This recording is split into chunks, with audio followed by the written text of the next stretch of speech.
Effectivement, on empiète un peu sur 2014, puisque le programme du CNR n'a été adopté qu'en mars 1944. Mais bon, pour toute une raison, tout un tas de raisons, on a voulu enchaîner de façon à ce qu'on ait une chronologie des événements. Donc, le thème, c'est le rôle du mouvement social, puisqu'en ce qui nous concerne, c'est le mouvement social, dans le programme du Conseil national de la résistance et dans son adoption.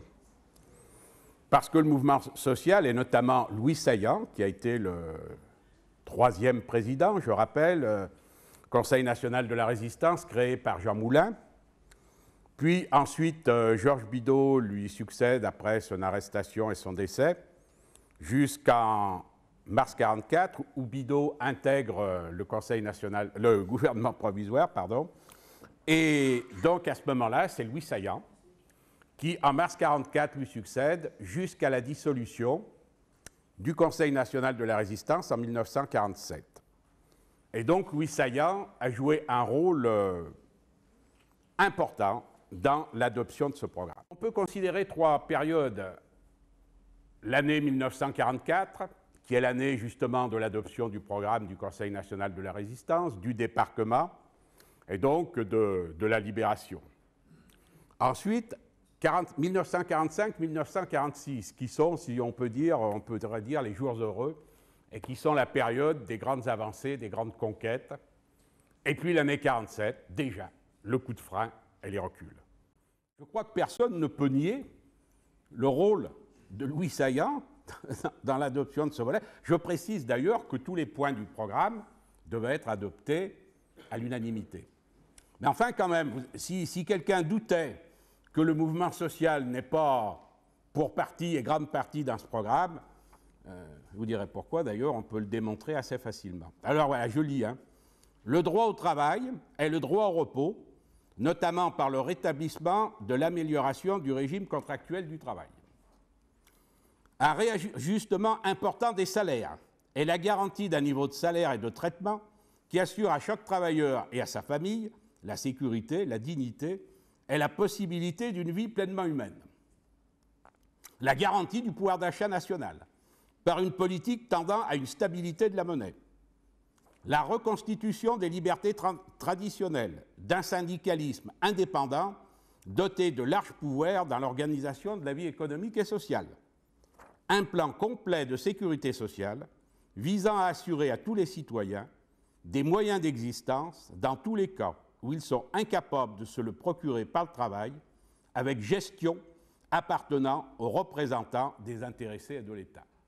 Vous diffusez ça demain à l'entrée du métro, on ne va pas voir si la date en bas, 1944. L'épine dorsale de ce programme, bien évidemment, est la sécurité sociale pour tous les citoyens. Sécurité, ça veut bien dire ce que ça veut dire, sociale aussi, pour tous les citoyens. Et avec l'orientation d'un régime unique, on va beaucoup insister là-dessus. Il faut le savoir, et bon, les plus anciens peuvent se rappeler, avant la guerre, il y avait ce qu'on appelait les assurances sociales. Assurances sociales, ce n'était pas la sécurité sociale, c'était des assurances. On y revient d'ailleurs aux assurances, on va en reparler. Donc, voilà, tout de suite dire une chose sur cette sécurité sociale. Je m'excuse, je ne fais pas de l'anti-de Gaulle, je ne fais pas de la propagande, mais on entend souvent, et vous allez encore entendre souvent, peut-être, surtout l'année prochaine, « Ah, la sécurité sociale, c'est le général de Gaulle ». Non, absolument pas. Et je vous le démontrerai, puisque j'ai les textes ici, le général de Gaulle n'a signé aucun texte. L'ordonnance du 4 octobre 1945 est signée Alexandre Parodi. La loi de généralisation du 22 mai 1946 est signée Ambroise Croizat, ministre du Travail et de la Sécurité sociale, Félix Augoin, président du Conseil, et André Philippe, ministre des Finances. Et les deux lois complémentaires du 7 et du 30 octobre 1946 sont signées Georges Bidault, président du Conseil, Ambroise Croizat, ministre du Travail et de la Sécurité sociale, André Philippe, ministre des Finances. Donc, je suis désolé, c'est une contre-vérité, et y compris l'ordonnance de 1945, Croizat n'est encore pas au gouvernement, c'est Alexandre Parodi qui la signe en tant que ministre du Travail et de la Sécurité sociale. Il avait été nommé dans le premier GPRF, hein, j'ai les gouvernements ici, la composition des gouvernements, dans le premier GPRF, c'est-à-dire le gouvernement provisoire de la République française. 15 mars 1944, c'est l'adoption du programme du Conseil national de la résistance. Le 25 août, le Conseil national accueille De Gaulle à Paris. C'est le Conseil national qui accueille le général De Gaulle à Paris. Le 26 août, c'est la mise en place du premier GPRF, c'est-à-dire du premier gouvernement provisoire de la République française. Donc, on voit bien, là, c'est la mise en place. Alors, quand on regarde l'année 1945, là, c'est les grandes conquêtes. Et je vais appuyer sur deux points importants pour bien comprendre. Janvier, c'est la nationalisation des usines Renault et confiscation des biens de Renault. Ensuite, début février, il se passe un événement qu'on ne peut pas ne pas citer si on veut comprendre ce qui va se passer après. C'est la conférence de Yalta. La conférence de Yalta qui confirme, je dirais, qui officialise la conférence de Téhéran de 1943, c'est-à-dire le partage du monde en deux blocs. Le bloc ouest, sous la tutelle des États-Unis, et le bloc de l'Est, sous la tutelle de l'Union soviétique. Étant donné qu'à Téhéran, ils s'étaient mis d'accord que chacun exercerait sa tutelle dans les pays qu'il aurait libérés. Donc, l'Union soviétique, c'est jusqu'à Berlin, hein, ils sont arrêtés à Berlin, et les États-Unis, c'est l'Ouest. Important de bien comprendre ça, vous allez voir pourquoi. En février, c'est l'institution des comités d'entreprise. En mai, c'est le transfert de l'État, l'État qui prend la main mise sur Air France. Et le 4 octobre 1945, c'est la première ordonnance de base de la sécurité sociale, je l'ai dit, qui est signée Alexandre Parodi. Et le 21 octobre 1945, il se passe un événement considérable. C'est les premières élections législatives, 21 octobre 1945. Et quel est le premier parti qui arrive en tête à ces élections législatives? C'est le Parti communiste. Imaginez, il y a eu Yalta avant. La France est donc sous la tutelle des États-Unis. Or, le premier parti, c'est le Parti communiste. C'est un coup de tonnerre. C'est un coup de tonnerre. Harry Truman, qui avait remplacé Roosevelt, fait une déclaration terrible à la Convention républicaine en disant, en France, je cite à peu près, le Parti communiste va organiser la subversion. Bien évidemment, les États-Unis vont réagir. Ils vont réagir sur plusieurs points. Un point au niveau économique, en faisant des pressions politiques, et aussi avec les services secrets. On verra en 1947 ce qui se passe. Et le 21 novembre, suite aux élections du 21 octobre, c'est la mise en place du gouvernement suite aux élections législatives du 21 octobre. Or, il y aura à ce gouvernement, je ne fais pas de la pub, hein, mais c'est l'histoire, c'est comme ça, parce que je dis ça pour bien comprendre, 6 ministres communistes au gouvernement. Pensez bien que les États-Unis, dans le contexte de l'époque, avec le début de la guerre froide tout de suite, c'est difficile de réagir. C'est au contraire pour eux impossible de ne pas réagir. En janvier, De Gaulle quitte le gouvernement.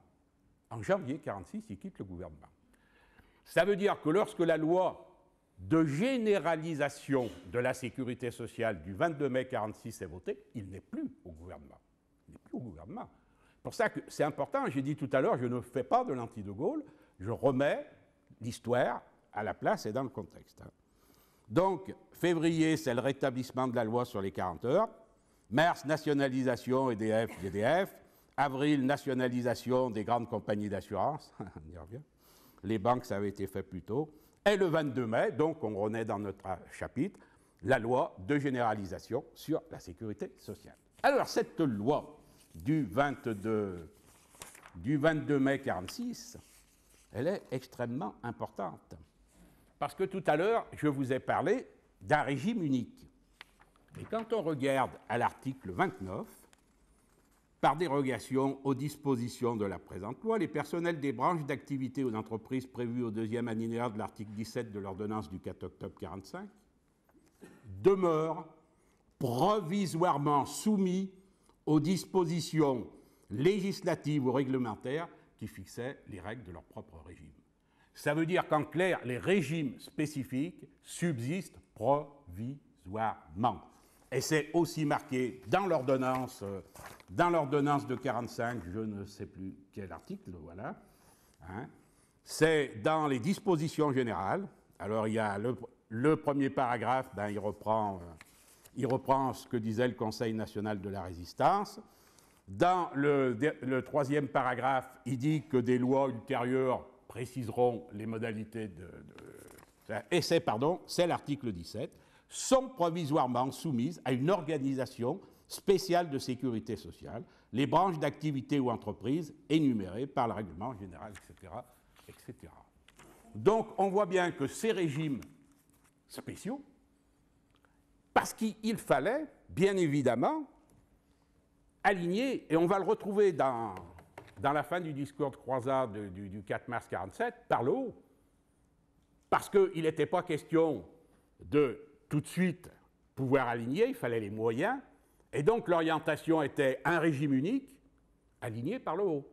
Donc les régimes spéciaux subsistent provisoirement. Pas moi qui le dis, c'est écrit dans les lois, et tout le monde peut y regarder. Voilà. Donc on voit bien que l'année 46, c'est la grande année, et 47, tout de suite, c'est le coup de frein, parce qu'il y en a qui ne vont pas rester les deux pieds dans le même sabot. Je reviendrai après à la loi Maurice de 47, cette fameuse loi Maurice, où le provisoire devient définitif. C'est dire quelque chose quand même, parce que c'est connu. Oui, les agriculteurs étaient contre le régime général, c'est vrai. Les commerçants étaient contre le régime général, c'est vrai. Les artisans étaient contre le régime général, c'est vrai. Mais on parle beaucoup moins, et pourtant ils ont fait pas mal de fois, les fonctionnaires étaient contre le régime général.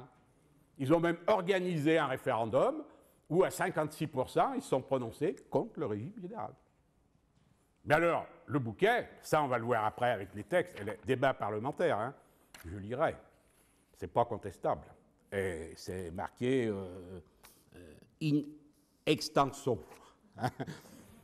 C'est les mutuelles qui sont montées au créneau. Et on va retrouver dans les débats de 1947, j'avoue que j'ai été surpris. Hein, et je pense qu'il y en a d'autres qui sont surpris.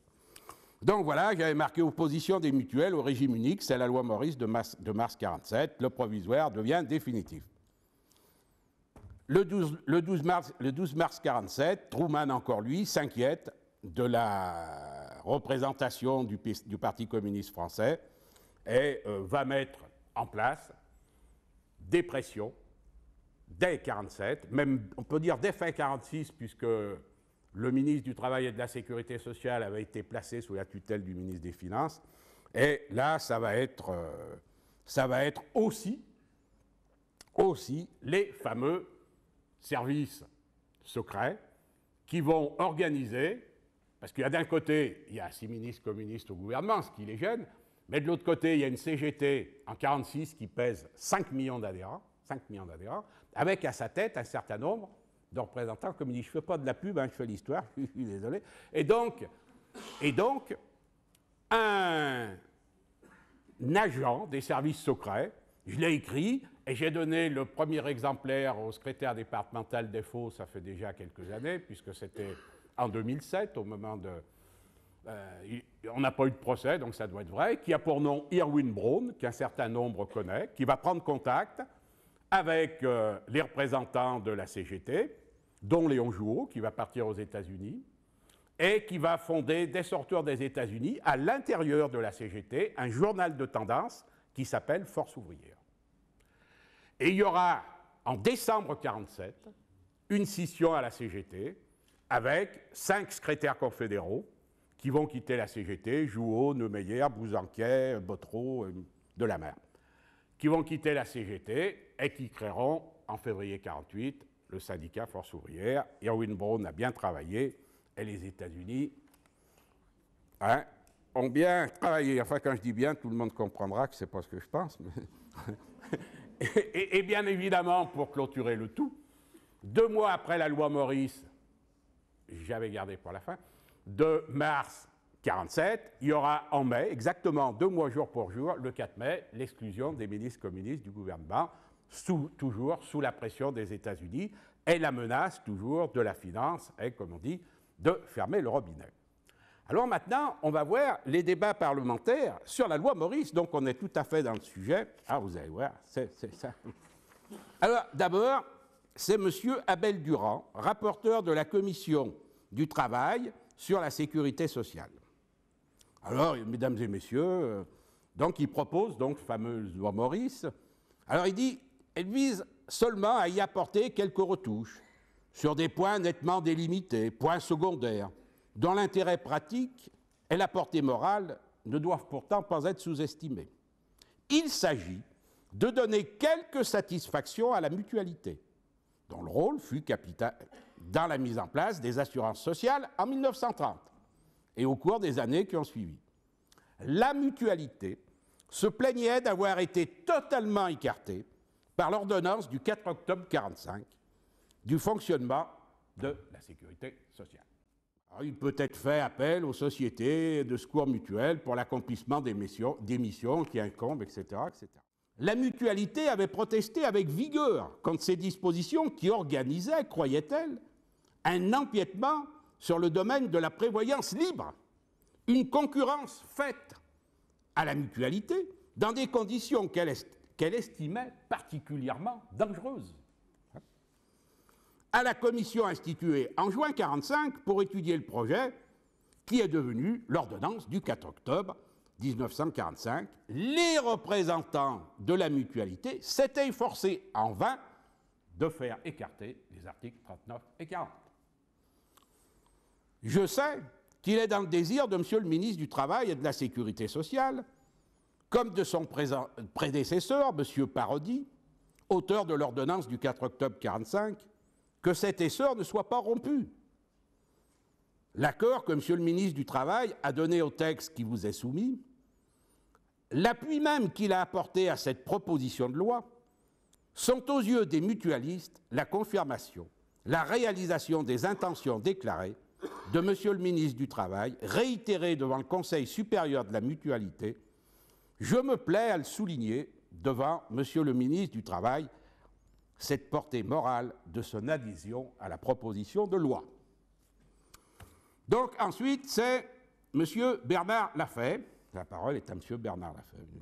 Si l'organisation nouvelle de la sécurité sociale a commis une erreur excusable, peut-être c'est de ne pas avoir fait suffisamment appel aux services compétents et désintéressés qu'elle pouvait trouver de la part de la mutualité.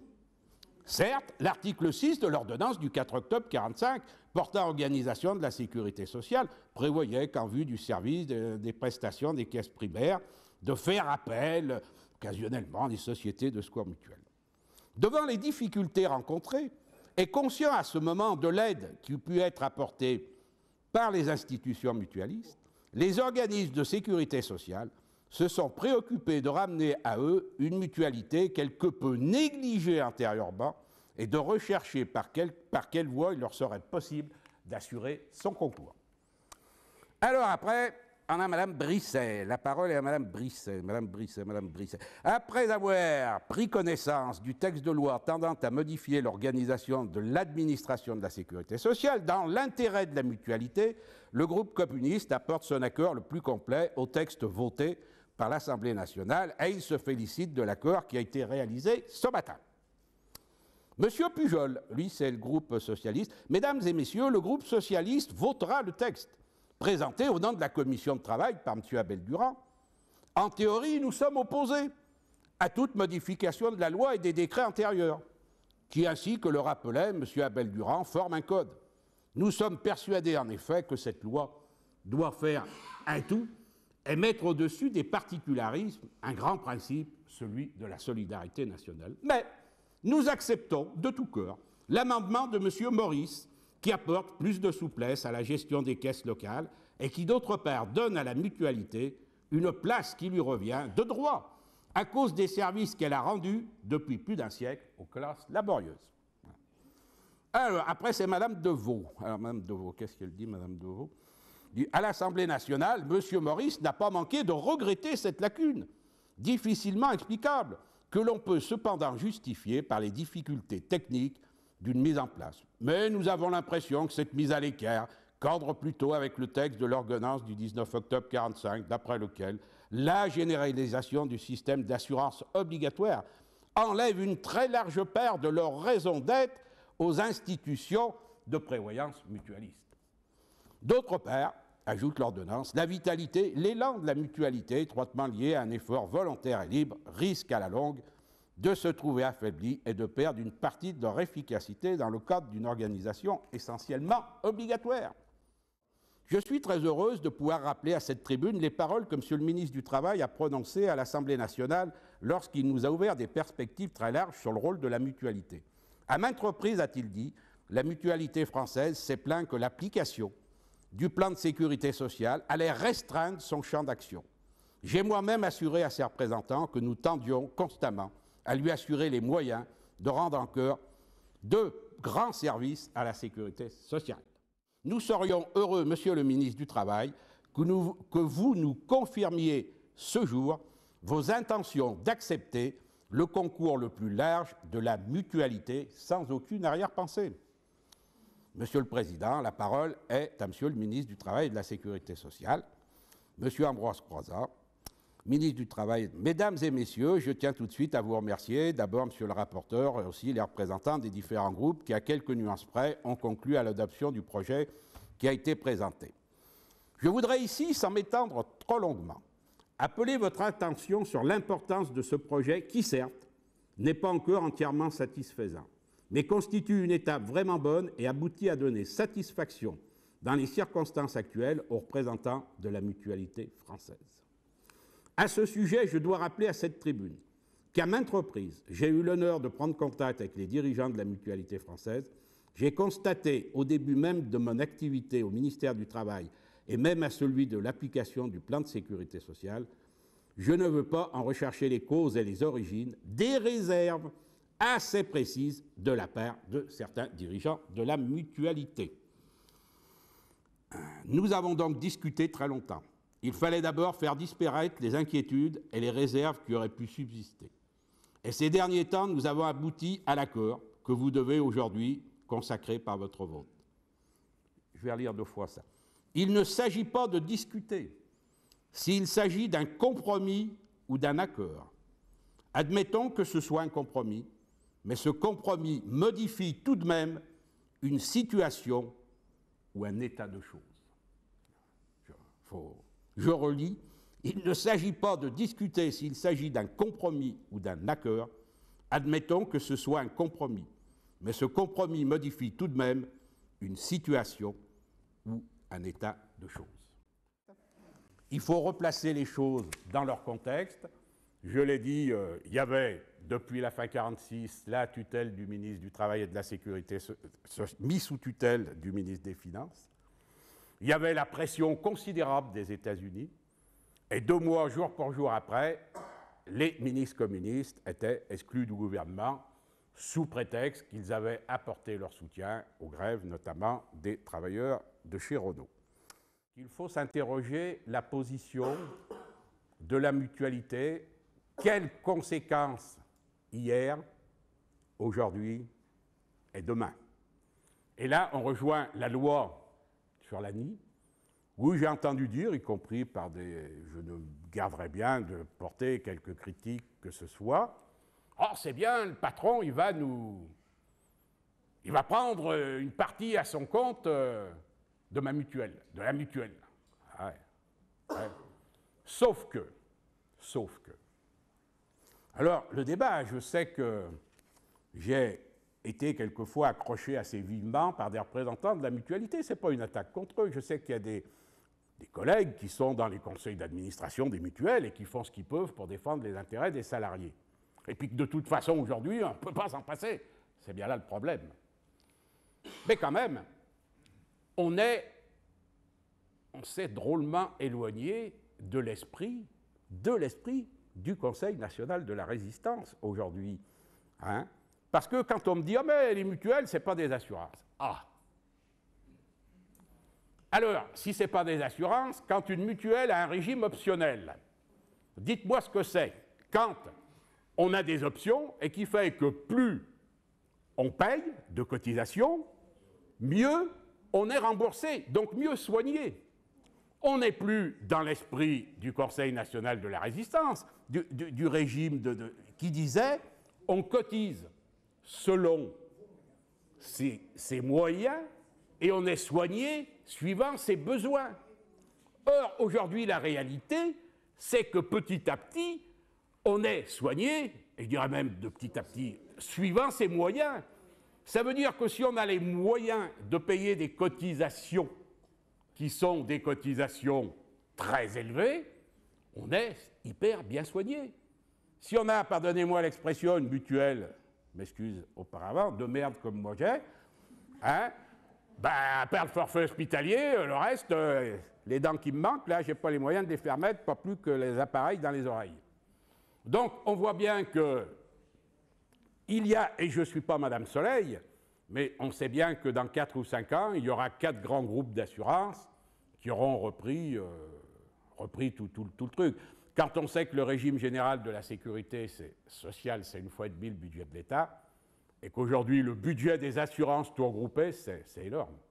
C'est colossal. C'est colossal. Je veux dire que là, on est sur un marché qui est colossal. On dit, il faut défendre la sécurité sociale. Défendons la sécurité sociale. Défendre. Pourquoi sur la défensive? J'ai retrouvé dans les archives une affiche des années 60, vous m'entendez bien, des années 60, où le titre c'était « Il faut reconquérir la sécurité sociale ». Reconquérir la sécurité sociale. Et je crois que là, c'est effectivement l'enjeu de société. L'enjeu de société, parce que la sécurité sociale, ça concerne tout le monde. Les enfants, les salariés, les retraités, les chômeurs, ceux qui n'ont jamais travaillé. Ça concerne tout le monde.